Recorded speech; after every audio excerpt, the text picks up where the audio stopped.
Приветствую вас, друзья, на канале Чуча ТВ. Сегодня у нас на обзоре 3D принтер из Китая. Это долгожданная посылка, с которой связана целая история. В январе этого месяца со мной списалась компания Gearbest. Они попросили сделать обзор 3D принтера Tronci X5SA. Но так как я уже ранее делал обзор более дорогой версии Pro и нашел в ней очень много косяков и недостатков, я вежливо отказался от их предложения, но взамен попросил выслать принтер Tronci XY2 Pro. Это более бюджетная версия, но в то же время может составить отличную конкуренцию всем известному Enderu 3, Enderu 3 Pro и даже, возможно, Enderu 3 версии 2. Но, к сожалению, ответа так и не последовало. До этого я списался напрямую с компанией Tronci и попросил их сделать скидку хотя бы 50% на этот же Tronci XY2 Pro. Но они тоже отказали. Потом я попросил у них 30%, и они снова отказали. Оказывается, в Украине нет ни единого склада AliExpress. Доставка воздухом очень дорогая. Доставка морем очень долгая, и никто не хочет замораживать деньги на такое длительное время. Несмотря на очередные отказы, я считаю, что Tronci XY2 является действительно хорошей альтернативой, и поэтому я решил его купить на обзор, специально для вас, чтобы показать его все преимущества. Мы его подробно сравним с Enderu 3, каждую деталь, каждый элемент. Так что, друзья, усаживайтесь поудобнее, а мы начинаем непредвзятый честный обзор этого замечательного принтера. Поехали! Собака-покусака. Где принтер? Скажи, вот принтер. Вот такой вот, ребята, огромной посылки пришел к вам принтер. Самое интересное, друзья, что китайский производитель особо даже не напрягался, чтобы спрятать эту коробку. Именно название, фотографии этого принтера. И это логично, ведь ценовой диапазон позволяет избежать налогообложения. По крайней мере, я не заплатил ни копейки за растаможку этого принтера. И это хороший бонус, на мой взгляд. Да, Джеки, хороший бонус, скажи, да? Сейчас будем распаковывать. Итак, давайте распакуем. Итак, в комплекте у нас инструкция на английском языке. Вся в картинках, схемах. Это очень удобно, особенно для тех, кто английского не знает. Заводская 250-граммовая бобина пластика. Это у нас ПЛА белого цвета. А под ней флешка с microSD на 8 гигабайт. Такой вот надежный качественный шпатель. Можно стены равнять. Провод. Длиной почти 1,5 метра. И это очень хорошо.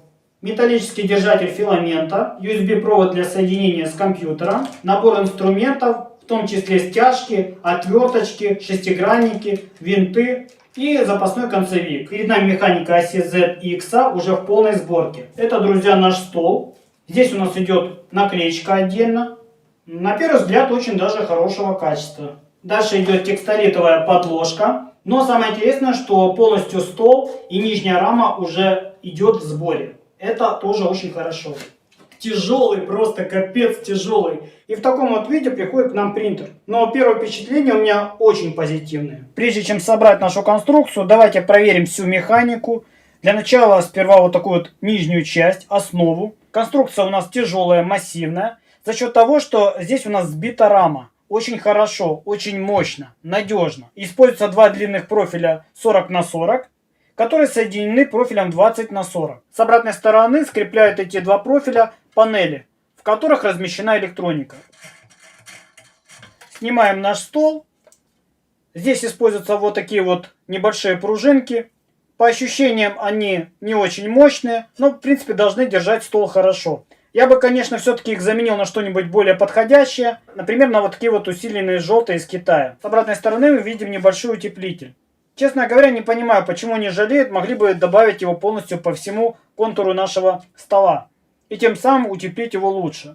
Но это не проблема. Можно докупить утеплитель или приклеить здесь по краям. Или же наклеить новый, содрать старый.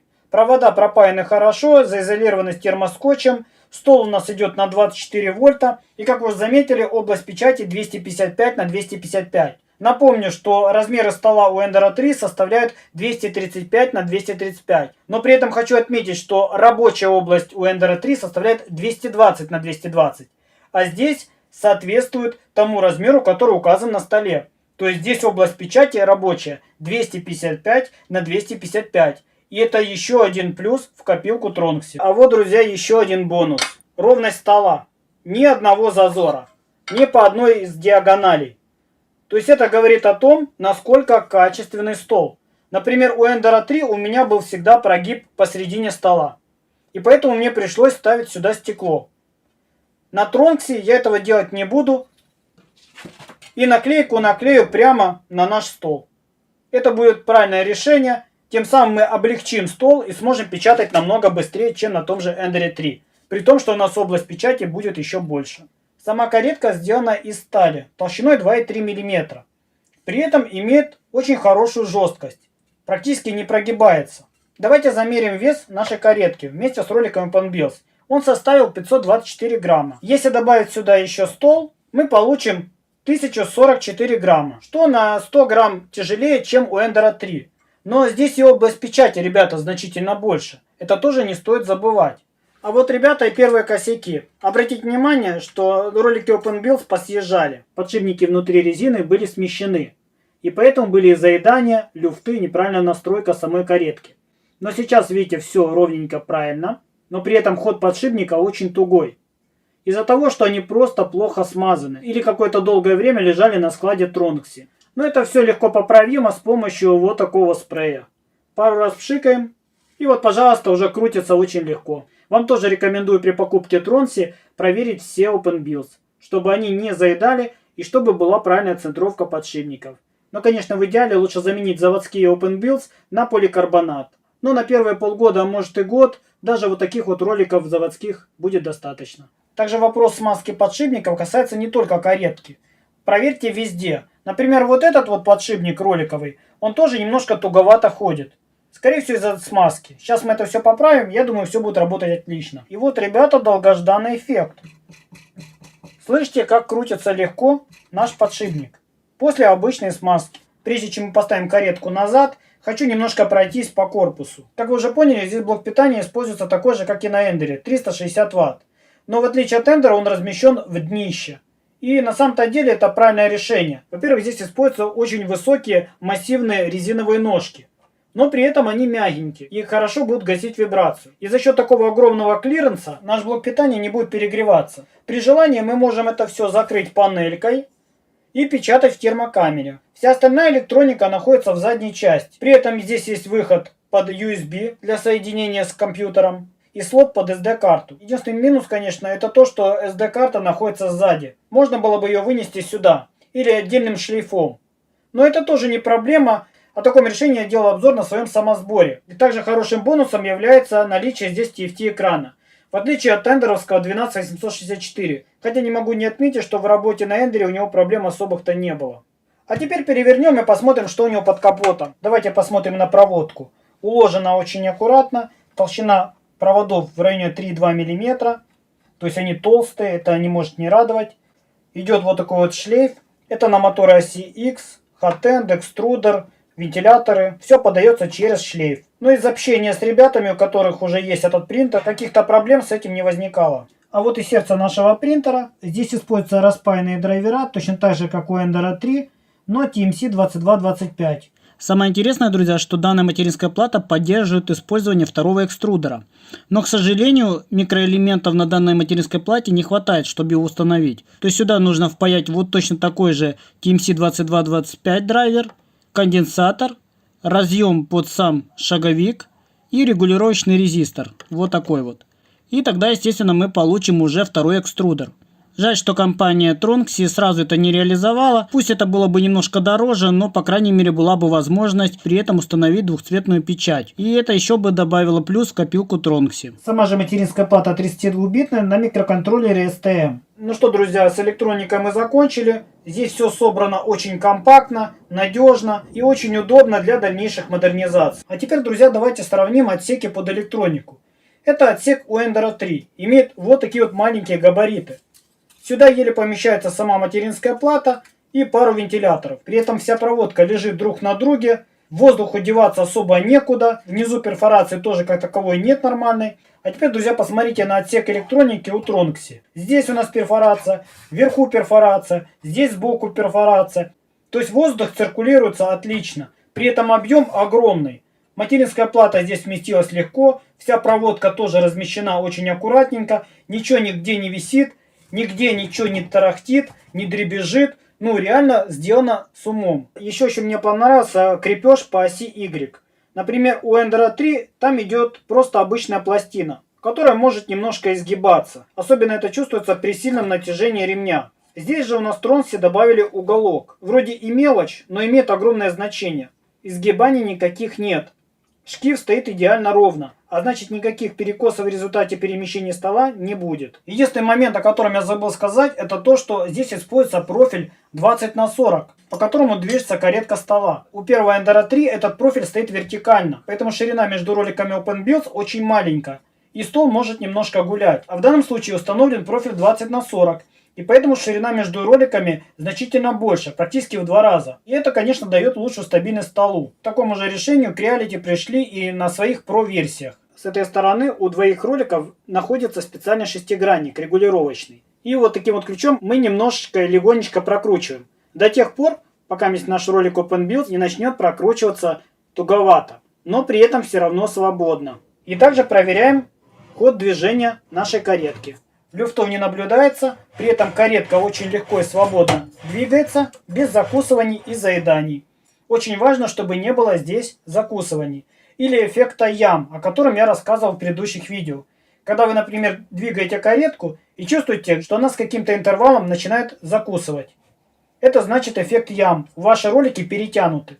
То есть вам нужно их немножко ослабить. То есть настраиваем каретки только со стегнутыми ремнями. Ни в коем случае не застегнутыми. Иначе вы не сможете правильно определить силу натяжения роликов. И вот как раз здесь обратите внимание, наш ремень упирается в фланец нашего шкива. А он должен находиться посередине шкива. Сразу, ребята, скажу. Вот такую вот проверку или перенастройку принтера заводского нужно делать независимо от того, какой это принтер. И в каком состоянии к вам он приехал. Потому что это человеческий фактор, и, соответственно, люди на заводе могли ошибиться, где-то не докрутить, не дожать, а вы будете считать, что принтер плохой, только потому, что до конца не разобрались во всех тонкостях. Немножко ослабляем наш шкив, делаем натяжение ремня, тоже выставляем посередине, немножечко можем натянуть, и вот здесь мы должны выставить так, чтобы у нас ремень был посередине шкива. Кстати, на настройку Enduro 3 я затратил не меньшее количество времени, чем на настройку Tronxy. Обратите внимание на звук натянутого ремня. Так почти звучит 6-я струна гитары. Теперь давайте поставим наш стол. Но сразу хочу отметить, здесь используется вот такая вот гофра. Она очень жесткая. И, честно говоря, будет при этом цепляться за угол этого стола. Я ее рекомендую убрать, в ней нет никакого смысла. Но черная изолента нам не подходит, потому что мы любим, правильно, синюю изоленту. Без нее никуда. И вот теперь, друзья, полный порядок. Ставим наши пружины на место, другие ставить пока не буду. Просто хочу проверить, как будут работать заводскими. Здесь очень важно, друзья, при закручивании барашков поджимайте так, чтобы пружина сжалась до половины. Они очень слабенькие, эти пружинки. И, соответственно, если вы их не дожмете до половины, они будут плохо держать стол. Вам придется его каждый раз калибровать по новой. Как я уже говорил, я не буду использовать текстолитовую подложку, а наклею эту пленку сразу на стол. Тем самым мы избежим любых деформаций самого текстолита. Ну, в принципе, почти идеально. Здесь немножечко накосячил, но ничего страшного.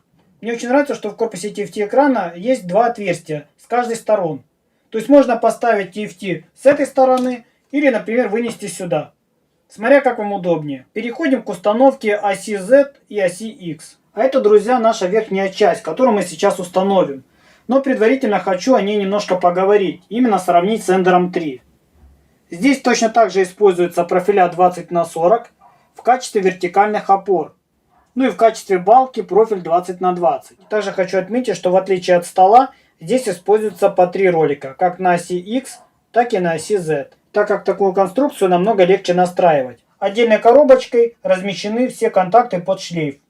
То есть они нигде не висят, не мешают, и я считаю это правильное решение. По всем осям Tronxy используют вот такие вот 42-е моторы. И показали они себя в работе очень хорошо. Ну, по крайней мере, со слов тех ребят, которые уже пользуются этим принтером. Но больше всего мне понравилось в комплексе ось Z.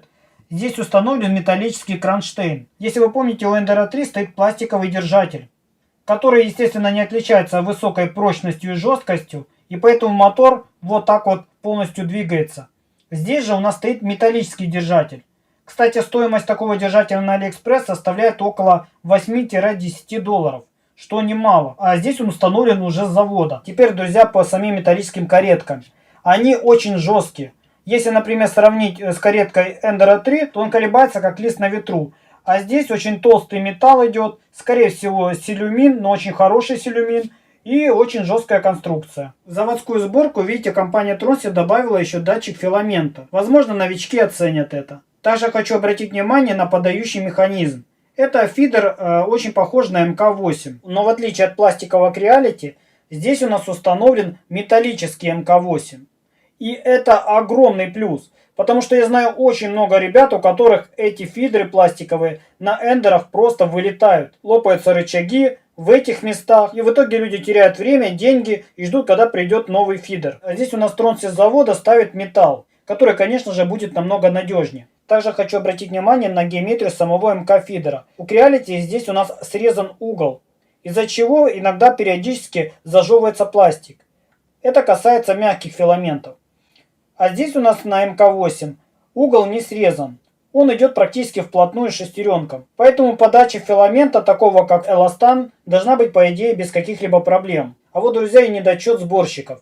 Они забыли закрутить винты, которые крепят Т8 винт. Поэтому перед тем, как запускать принтер, обязательно проверьте, все ли у вас подкручено, закручено. Это не займет много времени, но вы будете спать спокойно, как говорится. Но это, друзья, вообще просто бомба. В заводской комплектации Tronci добавили фиксатор Т8 винта вверху. Таким образом, у нас будет идеальная вертикальность и перпендикулярность нашего Т8 винта. С обратной стороны все просто. Здесь установлен, видите, похожий мотор на эндеровский. Каретки у нас массивные, хорошие. Но при этом хочу обратить внимание, посмотрите, как крутится легко наш ролик OpenBuilds. То есть мы все равно должны настроить нашу ось Z и все ролики. Но к этому мы сейчас вернемся. С другой стороны у нас стоит натяжитель. Он точь-в-точь как у Enduro 3. И я считаю это правильное решение. Потому что натяжением мы занимаемся всего лишь 1 или 2 раза в год. Не более того. И каждый раз подкручивать, не вижу в этом никакого смысла. Какие-то модные серьезные натяжители ставить сюда бесполезно. Мы просто удорожаем конструкцию, но при этом не получаем особого какого-то профита. Сразу хочу отметить, что расстояние между роликами OpenBuilds и практически все крепежи полностью схожи с эндеровскими. Так что модернизации сюда можно в принципе поставить без каких-либо проблем. Именно которые мы ставим на Ender 3. Это и BMG, и Bowden, и Direct экструдеры, и BMG аэровинды. И опять, друзья, здесь установлена гофрированная трубка. Первым делом я отстегну Bowden трубку, потому что она должна стоять свободно. Обязательно проверьте фитинги, потому что они могут люфтить. В данном случае фитинг у нас стоит очень жестко и хорошо. Так же самое и на хатенде. Люфтов никаких нет. Приятным бонусом является датчик индуктивности, который идет тоже в комплекте с завода. В отличие от Enduro 3, у которого ни датчика BLTouch, ни индуктивности, ничего подобного нет. Кожух по своим размерам и габаритам практически идентичен эндеровскому. Обдув 40×10, турбинка тоже похожая. Вот так вот мы открутили наш корпус. Здесь обдув намного интереснее, чем у Enduro. Когда мы поставим все назад, я вам покажу, насколько эффективно и правильно он дует именно под сопло, а не на сопло. По поводу хатенда особо удивляться нечему. Установлен обычный МК-8. Очень длинный термобарьер, у Creality почти такая же конструкция. Вот такая вот интересная защита идет. Давайте открутим и посмотрим, как у нас установлена тефлоновая трубка, насколько правильно это сделано. Здесь у нас еще 2 винта, чтобы вытащить полностью весь термобарьер. Обратите внимание, что внутри тефлон утоплен буквально на 0,2 мм. Это говорит о том, что сначала собрали хатенд, а потом ставили тефлоновую трубку. А это совершенно неправильно. Об этом я уже делал неоднократно обзор, как правильно собирать хатенды. Откручиваем сам термобарьер. Посмотрим, что у нас с тефлоновой трубкой. Поджимаем фитинг. Здесь мы видим следы от фитинга. То есть держит он очень отменно, очень хорошо. Поэтому тефлон гулять не будет. Обратите внимание на разницу в размерах. Это Tronci, а это штатный от Creality. Длина термобарьера даже с тефлоновой трубки не должна быть такая большая. А вот этот, например, термобарьер биметаллический я купил в Mellow Store. Именно тоже под МК-8. Видите, он полностью идентичен с Creality. Потому что это стандарт. А вот, друзья, еще один интересный момент. Это у нас трубка от Tronci, а это от компании Mellow Store. Берем 1,75 филамент, от этой же компании Tronxy, вставляем и смотрим, как он болтается. Зазоры просто дикие. Теперь ставим сюда. Зазоры небольшие. Естественно, друзья, при работе Bowden-системы, при такой длине трубки, за счет этих зазоров пластик будет заполнять все пространство внутри трубки. И таким образом будет у нас погрешность во время откатов. Но на этом, друзья, приключения не закончились. Во-первых, отверстие нашего сопла явно не 0,4. Это где-то в районе 0,5, а то и 0,6. А с обратной стороны мы видим конусное отверстие. Такое сопло зачастую используют в качестве микшеров для двойных экструдеров. Или же, например, для филамента диаметром 3 мм. Но 1,75 филамент, посмотрите. То есть это сопло категорически не подходит для печати. Поэтому вместо вот такого штатного сопла я, естественно, поставлю более правильной геометрии МК8 сопло. Уже с правильным отверстием внутри. При покупке принтера обязательно купите на замену вот таких вот штатных комплектующих вот такие вот. Если вы планируете использовать МК8. И тогда, друзья, вы получите удовольствие от первой печати. О том, как собирать правильно тефлоновые барьеры, я уже рассказывал в предыдущих видео. Мы должны понимать, что у нас там находятся зубцы. Если потянуть назад, видите, у нас подсела снова тефлоновая трубка. Потому что произошел процесс вгрызания зубцов самого фитинга. И тефлоновая трубка теперь выпирает всего лишь на 0,2 мм. Если взять сопло и прижать его, видите, зазор исчезает, тефлоновая трубка полностью ужимается внутри. И самое главное, она плотно прилегает к торцу нашего сопла. Нет никаких зазоров, нет наплавлений и нет пробок. Следующий этап — это установка в нагревательный блок. С обратной стороны вкручиваем сопло. Ни в коем случае не делайте так, чтобы сопло полностью прилегало к нагревательному блоку своим торцом. Этого не должно быть. Почему? Потому что вы тогда не можете проконтролировать, что термобарьер соприкоснулся именно с соплом внутри. Если мы открутим немножко, буквально на 0,2 мм, и прокрутим до упора наш термобарьер, то в итоге сопло и наш термобарьер внутри совместятся. И этому свидетельствует вот этот вот зазорчик между соплом и нагревательным блоком. То есть сопло у нас дальше уже не крутится. Значит, оно уперлось в термобарьер. Это правильная сборка. Вот теперь можно прикрутить наш хот-энд на место. Конечно, вся эта инструкция не новая для профессионалов. Но для тех, кто впервые столкнулся с 3D-печатью, ребята, это вам очень сильно поможет. Именно как правильно собирать принтер, устанавливать и настраивать самую первую печать. При закручивании не забывайте, что наш хот-энд должен быть стоять идеально вертикально вверх. При установке нового термобарьера, который короче на 5 мм, естественно, нам нужно приподнять немножко кожух, буквально на те же 5 мм. При этом обратите внимание на правильную геометрию обдува и как он расположен. То есть он дует чуть ниже уровня сопла, вот сюда. Все, что вам нужно будет заменить в этом принтере при получении, в первую очередь это сопло, поставить правильное МК8 и более качественную тефлоновую трубку. Ну и, конечно же, настроить сам хот-энд по моей инструкции. И первая печать будет не хуже, чем на Ender 3. А может быть даже и лучше. Вертикальные профиля я прикрутил снизу двумя винтами с обоих сторон, которые шли в комплекте. При этом хочу отметить, что качество фрезеровки здесь отменное. Я даже проверил специальным уголком. На следующем этапе проверяем параллельность этих направляющих. Если не будет параллельности между этими балками, будет дополнительная нагрузка на ролики OpenBuilds и могут возникнуть заедания. Для этих целей нам нужно открутить левую каретку, чтобы она никаким образом при настройке не влияла на ось Z справа. Вот так вот выглядит каретка. Она имеет толщину 2,3 мм. Это сталь, это не алюминий.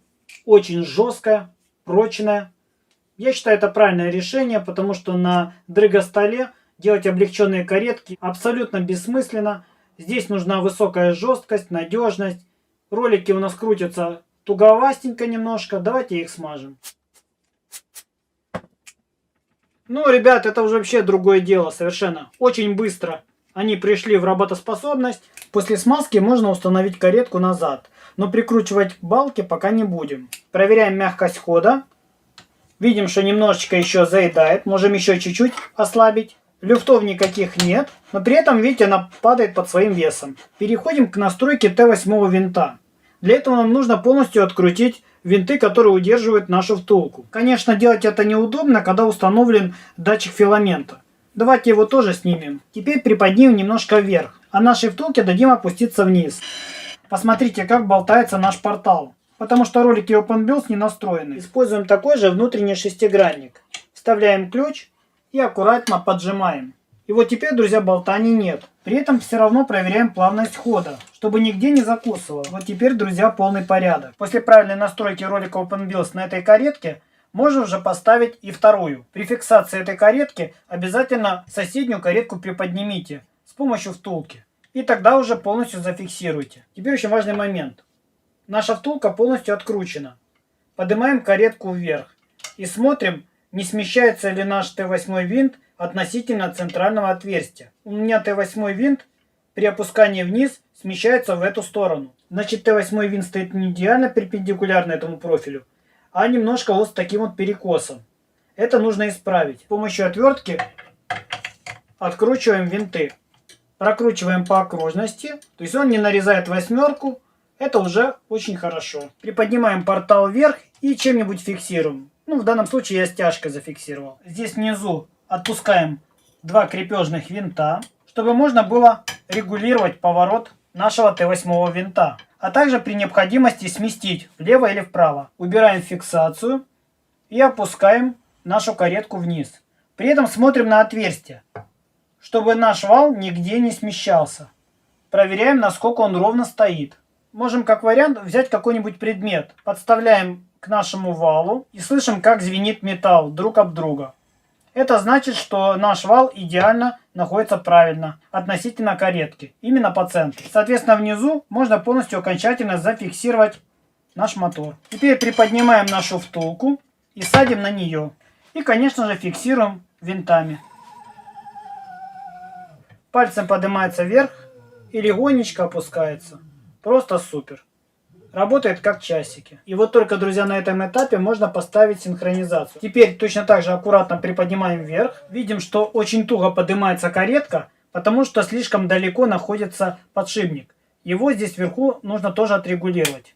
Немножко ослабляем. Все. Вот теперь все отлично. Приподнимаем снова вверх. Отлично. Почти до самого верха. И отверткой фиксируем намертво, без перекосов. И, конечно же, сверху фиксируем уже маленькими винтами. Вот так вот пальцем опускается. Это значит все good. Мы настроили правильно. Вот теперь, друзья, наша OSZ работает исправно. Никаких заеданий здесь не будет. Никаких перекосов. Ролики OpenBuilds будут работать идеально. Каретки будут исправно работать. И будет у нас хорошая точная печать. Вставляем тефлоновую трубочку назад. Проверяем, чтобы не было никаких люфтов. Ни здесь, ни здесь. Потому что если будет люфт, отката не будет эффективно отрабатывать. Если посмотреть на ось X, то в принципе движется она более-менее нормально. Но все-таки давайте перепроверим. А для этого нужно ослабить натяжитель. Снимаем один из ремней. Проверяем движение оси. Нигде она не заедает. Внизу можем подкрутить немного шестигранник. Вот теперь настроена ось X очень хорошо. Ставим назад ремни и фиксируем натяжитель. При этом смотрим, чтобы ремень у нас нигде, а острые края нашего профиля не терся. Натяжение ремней должно быть в меру, но при этом не слабо и не очень сильно. Конечно, нам не нужна такая длинная тефлоновая трубка. Доводим в самый край, убираем фитинг и отрезаем по размеру. Вставляем фитинг и проверяем, не люфтит ли он. Все в порядке. На самом-то деле меня очень бесит вот эта вот гофрированная труба. Она не поворотливая, не гибкая и при этом создает какие-то неприятные звуки. Из-под стола я ее убрал. Вместо нее поставил специальный кабель-канал, который у меня завалялся в наличии. Он стоит копейки на Алиэкспресс, но при этом в разы лучше, чем вот этот вот ширпотреб. Чем мне нравится этот кабель-канал, его не нужно закручивать по спирали. То есть его можно одеть именно на сам провод. Мы закрепили стяжками наш кабель-канал. Очень удобный. Мне он нравится. И вот так вот выглядит точная настройка и сборка нашего принтера. Именно с нуля. Что в принципе нужно делать практически с каждым девайсом из Китая. Потому что на заводе, даже в известных компаниях, ребята могут ошибаться. Человеческий фактор, как говорится. Поэтому лучше за всеми перепроверить и собрать все как нужно. Чтобы в итоге мы получили качественную и самое главное стабильную печать. Вот такая вот интересная музыка при первом включении. Давайте пройдемся по меню, что здесь есть, какие функции. На Tronse XR2 Pro установлена кастомная прошивка. К сожалению, не марлиновская.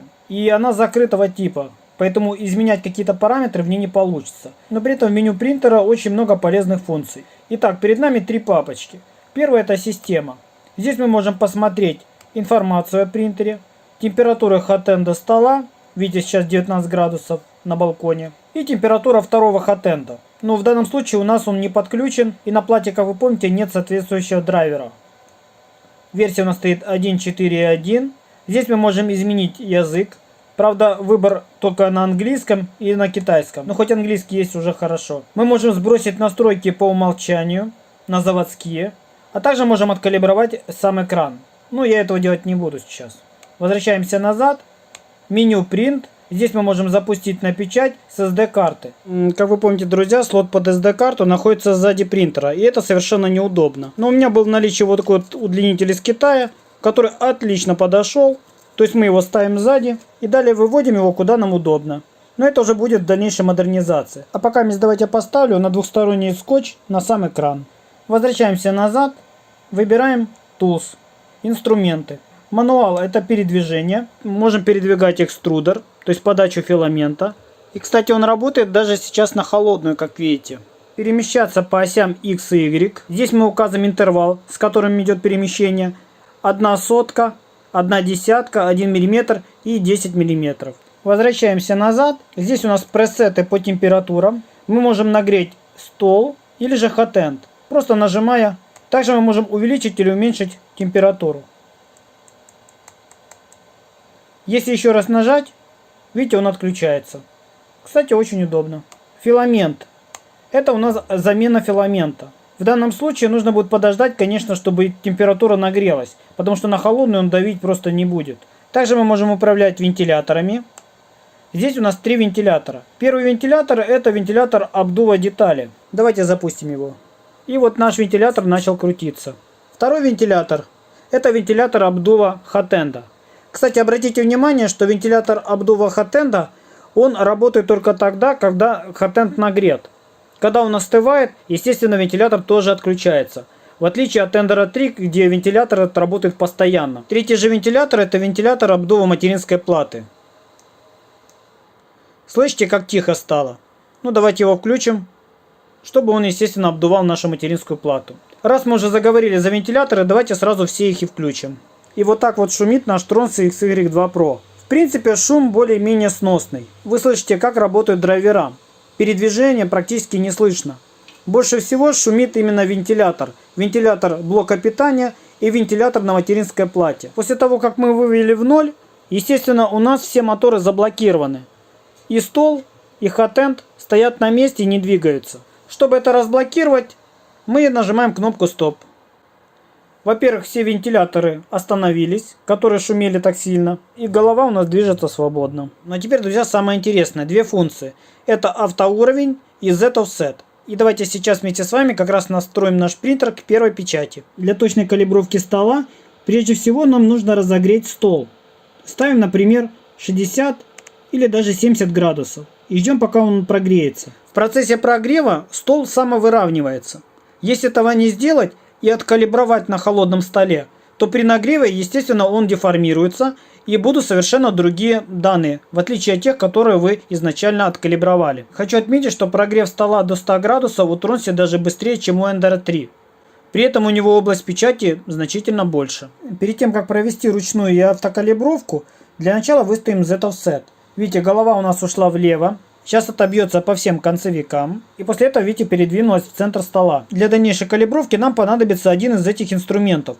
Или в обычный лист бумаги, или же набор щупов, который стоит копейки, но при этом здесь есть возможность выбора любой толщины, в зависимости от того, каким пластиком вы планируете пользоваться. Для полопластика, например, использую от 0,1 до 0,13. Для PG пластика от 0,15 до 0,18. И для ABS нейлона и флекса от 0,2 до 0,23. Вы спросите, почему такая разница в толщинах? Дело в том, что у каждого филамента идет свой коэффициент расширения пластика. У ПЛА он один из самых маленьких. У PG это средний вариант. У ABS нейлона один из самых больших. То есть, грубо говоря, если мы печатаем ПЛА пластиком, то выдавливается колбаска у нас диаметром 0,4-0,45. Если PG пластиком выдавливается 0,5-0,55. Если ABS это может быть 0,55, 0,6, а иногда даже 0,7. Ну и соответственно калибровать стол нужно по-разному, в зависимости от того, каким пластиком вы печатаете. Чтобы в итоге получить вот такую вот идеальную монолитную подложку. Новичкам в 3D печати я не рекомендую использовать бумагу, потому что она может проминаться и, соответственно, не показывать точные результаты. А вот щуп продавить невозможно, потому что здесь используется хороший качественный металл. Здесь выбираем градацию, с которой мы будем опускать нашу голову, пока она не упрется в наш щуп. Для начала возьмем 0,1. Вот уже немножечко туговато ходит щуп. Выбираем градацию 1/100 и поднимаем немножко вверх. Чувствуем, что щуп у нас уже движется намного свободнее. Чтобы сохранить настройки, нажимаем зеленую кнопку «Сохранить как 0». Нажимаем «Автоуровень» и здесь выбираем «Hand» – ручная калибровка. Видите, появились такие вот крестики. Это точки, в которые мы можем перемещать нашу голову автоматически. Давайте выведем в левый угол. Еще очень важный момент. При ручной калибровке наша голова выходит в эту точку без учета Z-offset. То есть, грубо говоря, расстояние между столом и соплом здесь значительно больше. Не те 0,1 мм, которые мы выставили щупом, а порядка 0,5 мм. То есть большое. И, соответственно, здесь нам щуп как раз очень поможет. Подбираем наш щуп. В моем случае это 0,5 мм. Видите, туговато ходит. Можем немножко подкрутить. И точно так же проделаем со всеми 4 углами. С одной стороны, такая калибровка, конечно, хороша. Но с другой стороны, есть огромный минус именно у датчика индуктивности. В отличие, например, от BealTouch. Датчик BealTouch калибрует именно до поверхности, то есть до касания. А датчик индуктивности калибрует до металла, то есть до нашего стола. И в этом и есть загвоздка. То есть у нас сверху нашего стола наклеена наклейка. В идеале толщина наклейки должна быть идеально равномерная по всей плоскости. Но, как показала практика, к сожалению, это не так. То есть здесь толщина наклейки немножко разнится. И поэтому показания при замерах будут тоже разниться. Но в следующем видео по модернизации мы даже этот момент с вами решим. Еще очень важный нюанс – это расположение датчика индуктивности относительно сопла и самого стола. С этой стороны он расположен в 3 сантиметрах.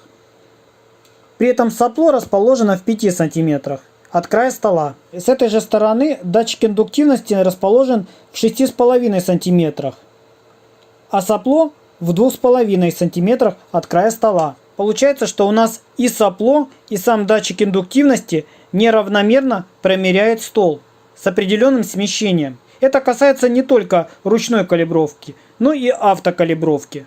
Нажимаем «Возврат», выбираем снова автокалибровку и выбираем «Авто». То есть здесь у нас размещены точки, по которым он калибрует. Сейчас он отбился первую точку, сейчас вторая, далее третья и 4. Но вы также заметили, что датчик индуктивности, получается, неравномерно находится. Здесь у нас находится крайняя точка, вот эта точка, а здесь вот практически на самом краю первая точка. То есть идет определенное смещение карты высот. И это неправильно. Этот косяк мы тоже поправим в следующем видео. Мы поставим сюда прошивку Marlin. Кстати, на этот тросе уже давно вышла эта прошивка. Она уже отработана и многим ребятам нравится. То есть там можно менять, исправлять вот такие вот недочеты. И вот наш датчик построил карту высот. Если у вас на экране стоят значения плюсовые, вам нужно стол не поднимать, а наоборот опускать. То есть крутим по часовой стрелке. Буквально на полоборота. Точно так же и во всех углах. Перед повторной калибровкой обязательно проверьте, чтобы ваш стол был разогрет. Только на горячую мы калибруем. Нажимаем и автоуровень. И вот, пожалуйста, теперь наша карта высот нам полностью подходит. Есть небольшие отклонения, но они незначительные. На качество печати, на подложку особо не повлияет. Меню очень простое, понятное, логичное, информативное. Все, что нужно, здесь есть. Даже в процессе печати вы можете менять настройки. Я это проверял. TFT экран при этом не глючит. И это очень хорошо. Ну а теперь давайте запустим первую печать. И посмотрим, на что способен этот бюджетный, но в то же время хорошо запакованный принтер. Поехали!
И вот, друзья, я наконец-то закончил тестировать наш Tronz XY2 Pro и уже могу подвести определенные итоги.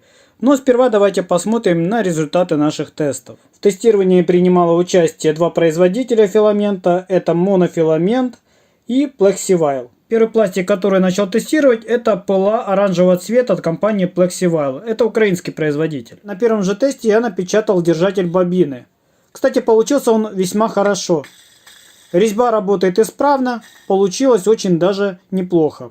Далее решил усложнить работу Hotend и запустил на печать мастера Йоду. При этом печаталась эта рука без поддержек, а вот здесь вот я добавил небольшую поддержку. Но как видите, в принципе качество печати очень даже неплохое. Учитывая то, что у нас стоят стоковые комплектующие, Bowden система и дешевый фидер с МК8 Hotend. Здесь также мы видим очень неплохую укладку слоев. Уши у нас не провисли, а значит обдув в принципе справился. Это был штатный обдув. Далее перешел к нашему любимому кораблику Бенчи. Здесь посмотрите, как у нас пропечаталась корма. Вообще практически изъянов нет. Шов я расположил вот в этом углу. Никаких наплывов оплавлений не наблюдается. Все отверстия присутствуют. Все как полагается. Очень даже получилась достойная печать для такого бюджетного принтера. На этом я решил не останавливаться и распечатал в масштабе 70%. Калибровка и автоуровень стола работают отменно, да и сам кораблик получился практически без волосков. Но это вообще, друзья, мега-тест, потому что здесь у нас кораблик идет в масштабе 50% от реальной величины. Мы видим, что появились небольшие волоски. Это значит, что обдува немножко не хватает, но все равно посмотрите на геометрию. Она нигде не поплыла, корма в порядке. Рубка тоже. Мне кажется, что здесь пылопластиком тест практически пройден. Также было распечатано огромное количество калибровочных кубиков, подбирались правильные температуры, параметры печати. Да, присутствует небольшое эхо на углах. Скорость печати 60/30, стандартная. Но мне кажется, что печатает очень и очень хорошо. Есть небольшие пропуски между слоями, небольшая недоэкструзия. Но это причина того, что здесь я не добавил перекрытие заполнения. Размеры нашего кубика 20,04, здесь тоже 20,03 и по высоте 20,05. Ну и как же, друзья, без красивых женщин. Распечатал в режиме вазы две вот такие вот статуи. Вот эта вот модель была распечатана со скоростью 70 мм в секунду. То есть это огромная скорость для печати в режиме вазы. Но из-за того, что большая скорость, естественно, пластик не всегда успевал остывать. И здесь просто не справлялся уже именно обдув. Но вот эта модель была тоже напечатана высотой слоя 0,12, сопло 0,4. При этом скорость была стандартная 30 мм по факту. И при этом мы видим, насколько качественно проработана детализация. Здесь у нас уже нет проблем с обдувом. И, конечно же, деталь получилась практически идеальной. К сожалению, пластика пэтч красного цвета у меня практически не осталось. Вот на что хватило мне напечатать. Это калибровочный кубик. Обратите внимание, насколько качественно проработана геометрия.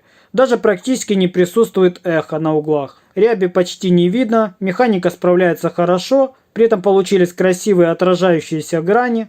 Размеры у нас 20,03, 20,05 и по высоте 20,06. А это уже, друзья, очень сложный тест для нашего подающего механизма. И это благодаря тому, что я сделал небольшую доработку МК8. И теперь он печатает всеми видами пластика, в том числе и гибкими эластанами. Это у нас эластан от компании Monofilamент. D100 среднего уровня гибкости. Кораблик Бенчи в масштабе 70% от реальной величины. То есть очень маленький размер. Но, как мы видим, никаких соплей и паутинок почти нет. Есть незначительные маленькие. Величину отката я поставил в районе 7 мм для этого филамента. Ну и чтобы вы понимали, что это, видите, вот такой вот мягенький, гибкий пластик. Конечно, он обладает более высокой жесткостью, чем, например, тот же Flex, к которому мы сейчас перейдем. Ну и, конечно же, друзья, сложнейшая печать для любого подающего механизма. Кораблик Бенчи в масштабе 50% от реальной величины. То есть он просто миниатюрный. Обратите внимание, его высота 2,5 см. И это благодаря тому, что я заменил немного обдув, сделал модернизацию, о которой я сейчас более детально расскажу. При этом откаты такие же большие, 7 мм, и наш фидер все равно справляется. Паутины почти нет. А это, друзья, я пытался печатать тем же пластиком Elastan D100 от компании Monofilament. Девушку в режиме вазы. Но, к сожалению, видите, у нас здесь появились оплавления, потому что все равно турбинки 40×10 нам недостаточно, несмотря на мою модернизацию. Нужно ставить как минимум турбинку 50-15. Когда мы сделаем доработку данного принтера, поставим нормальный обдув, я уверен, что мы сможем уже напечатать полноценную девушку. Но это уже, друзья, второй эксперимент. Но с пластиком Flex от компании Plexivile. Это один из самых гибких пластиков, который используется в 3D печати. Посмотрите. Несмотря на такую просто колоссальную гибкость, наш МК8 все равно подает этот филамент. И беспрепятственно. Но как и в предыдущем варианте, у нас здесь появились вот такие вот пропуски. Из-за того, что он нависающий и обдува не хватает. Поэтому с обдувом надо разобраться. А вот и сам кораблик Бенчи. Из того же пластика Flex. Очень гибкий филамент. Посмотрите. Его размеры всего лишь 3 см по высоте вместе с трубкой. При таких размерах, это 70% от реальной величины кораблика Бенча, мы получили очень даже неплохой результат. Ну и, конечно же, калибровочный куб из такого же пластика Flex. Посмотрите на качество поверхности. Спекаемость слоев превосходная. Никаких наплыва оплавлений нет за счет того, что здесь объем больше и, соответственно, обдув здесь уже справляется намного лучше. Ну и, конечно же, давайте помнем, потому что некоторые ребята просили это сделать. Вот, смотрите, как он мнется у нас. Просто супер. Мягенький такой, класс. Таким результатом я остался более чем доволен. Помимо этих тестов, я еще сделал тестирование на ABS пластике. Правда, не использовал никакой термокамеры, так как деталь была невысокая. Это вот такая вот доработка нашей заводской турбинки 40×10. Суть этой доработки заключается в следующем. Турбина 40×10 устанавливается на специальную платформу, которая имеет возможность менять угол обдува. При этом можем поднимать по высоте за счет специальных вырезов под винты. Таким образом, меняя угол, мы получаем лучшую эффективность обдува детали. Но все равно, к сожалению, на слишком тонкостенных моделях в режиме вазы данного обдува просто недостаточно. Так как для этих целей лучше использовать, конечно же, турбинку 50-15. В следующем видео я покажу вам, как превратить наш штатный МК8 подающий механизм, неважно, это будет от Tronsi, от Creality, любой МК8, в тот, который сможет работать со всеми видами пластика, включая эластаны и самые гибкие флексы. А теперь давайте подведем окончательный итог. Качеством печати данного принтера я остался более чем доволен. Он печатает из коробки. Это самое главное. Его можно модернизировать. У него огромнейший потенциал. За счет того, что у него очень хорошая мощная рама. Очень качественная ось Z. Есть крепление оси Z. Есть фиксаторы оси Z. Даже стоит металлический подающий МК8 фидер. В отличие от того же Creality. Здесь установлена неплохая материнская плата на 32 бита. Плюс TFT экран, что тоже приятно. Хорошо укомплектована и скрытая электроника. Есть доступ к установке второй оси Z при необходимости. Даже добавили датчик окончания филамента и датчик индуктивности. Также здесь используется широкая направляющая для оси Y. У принтера хороший клиренс за счет высоких ножек. Как и у любого бюджетного принтера, здесь присутствуют и косяки. Они незначительные и легко устранимы. Например, тефлоновая трубка, она недорогая, ее можно заменить. Сопло тоже стоит копейки. Термобарьер немного нестандартный. Но он все равно печатает. И печатает очень хорошо. Так что здесь особых-то претензий не должно быть. Ну и конечно же смазка подшипников, как вы видели, решается буквально за 5 минут. Но при этом, друзья, в отличие от того же Creality, у нас здесь огромнейшая область печати. 255 на 255 и на 260. То есть на 30 мм с каждой стороны, и по высоте мы еще выигрываем 10 мм. И это немало за такие деньги. Еще раз напомню, данный принтер стоит $175. Плюс доставка. В Россию он обойдется в $20. То есть цена принтера до $200. Если сравнить его, например, с Ender'ом 3 Pro и даже Ender'ом 3 Pro версии 2, то он все равно смотрится более перспективнее. И, конечно же, на такой принтер я не мог не обратить внимания. Поэтому данный принтер я вам однозначно рекомендую к покупке. И как первый принтер, и в последующем для дальнейших модернизаций. Ссылочку на него скину под видео в описании. Не забудьте подписаться на канал, поставить лайк. Я потратил огромное количество времени, чтобы окончательно убедиться, что этот принтер действительно хорош. И вы знаете, ребят, я не ошибся. А с вами был Макс. До новых встреч. Пока.